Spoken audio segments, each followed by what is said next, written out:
جب شوہر اپنی روٹھی بیوی کو پیار سے مناتا ہے تو اللہ پاک کو اس کی یہ ادا بہت پسند آتی ہے۔ ہم سفر خوبصورت نہ بھی ہو، قدر کرنے والا ہونا چاہیے، کیونکہ گھر پیسے اور طاقت سے نہیں، محبت اور اتفاق سے بنتے ہیں۔ باپ کے بعد شوہر اللہ کی جانب سے عورت کے لیے چنا گیا مضبوط ترین سہارا ہے۔ بیوی کی خوشیاں اور خواہشوں کا خیال رکھنا شوہر کی ذمہ داری ہے، کیونکہ وہ آپ کے علاوہ کسی کو نہیں کہہ سکتی۔ شوہر کا پیار، وقت اور توجہ ہی بیوی کے لیے سب سے بہترین تحفہ ہے۔ ہم ایسے معاشرے سے ہیں کہ اگر عورت اپنے شوہر کا دل جیت لے تو اس پر پہلا الزام جادو کا لگتا ہے۔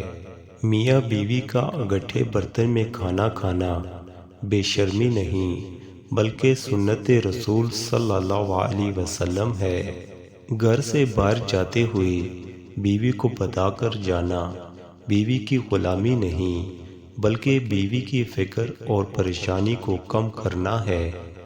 سمجھدار بیوی وہ ہوتی ہے جو زندگی کے معاملات میں خاوند کو بڑا بنا کر رکھے، کیونکہ خاوند کو اللہ نے مرتبے میں بڑا بنایا ہے۔ بیوی کا روٹھنا سنت عائشہ ہے اور بیوی کو منانا سنت رسول صلی اللہ علیہ وسلم ہے۔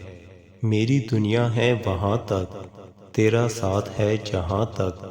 بیوی کے انتخاب میں بہت دور اندیشی سے کام لو، کیونکہ تمہاری خوشی اور غمی کا دار و مدار 90% اسی پر ہوتا ہے۔ بہترین میاں بیوی کی سب سے بڑی خاصیت یہ ہے کہ وہ آپس میں اختلافات اور ناراضگی کے باوجود ایک دوسرے کا خیال اور فکر کرنا نہیں چھوڑتے۔ کمزور سے کمزور عورت بھی اس وقت دنیا کی مضبوط اور طاقتور عورت بن جاتی ہے جب اسے ایک عزت دار مرد کا ساتھ نصیب ہو جائے، کیونکہ عورت کو مضبوط نہیں بلکہ عزت دار مرد کی ضرورت ہوتی ہے۔ اسلام ہمیں پسند کی شادی کی اجازت دیتا ہے، لیکن اسلام بھاگ کر اپنے والدین کی عزت کا جنازہ نکال کر شادی کرنے کی اجازت بالکل نہیں دیتا۔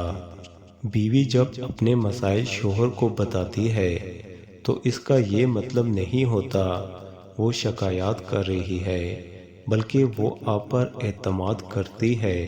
اچھے ہمسفر کا ساتھ انسان کو مشکل راستے میں بھی تھکنے نہیں دیتا۔ نکاح سے پہلے محبت کا دعویٰ عزم ہو سکتا ہے، نیت ہو سکتی ہے یا ارادہ ہو سکتا ہے، اس سے زیادہ کچھ نہیں ہو سکتا۔ اصل محبت کا میدان تو نکاح ہے۔ دنیا میں صرف ایک محبت ایسی ہے جس کو دیکھ کر اللہ خوش ہوتا ہے، وہ بیوی کی خاوند سے اور خاوند کی بیوی سے محبت ہے۔ اپنی بیوی کا ماتھا چوم کر اس سے اظہار محبت کرنا سنت نبی صلی اللہ علیہ وسلم ہے۔ ایک اچھا ہمسفر اللہ کی طرف سے نعمت ہے۔ عورت کھلونا نہیں، وہ اللہ کی بنائی ہوئی ایک خوبصورت نعمت ہے جو موت کی گود میں جا کے ایک زندگی کو جنم دیتی ہے۔ بے وقوف عورت اپنے خاوند کو اپنا غلام بناتی ہے اور خود غلام کی بیوی بن جاتی ہے۔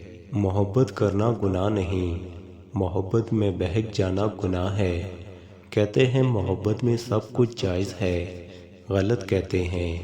محبت وہ جائز ہے جس میں پاکیزگی ہو۔ ہر میاں بیوی پر ایک وقت ایسا بھی آتا ہے جب کچھ لوگ ان کے رشتے کو کمزور کرنے کی کوشش کرتے ہیں۔ جو اس مشکل وقت میں نکل گیا وہ سکھی، اور جو لوگوں کی باتوں میں آ گیا اس کا مقدر نہ ختم ہونے والا دکھ۔ شوہر اگر مخلص ہو تو بیوی سسرال میں ہر قسم کی مشکلات برداشت کر لیتی ہے۔ محبت اور احساس کرنے والا شوہر اللہ پاک کی خاص رحمت ہے۔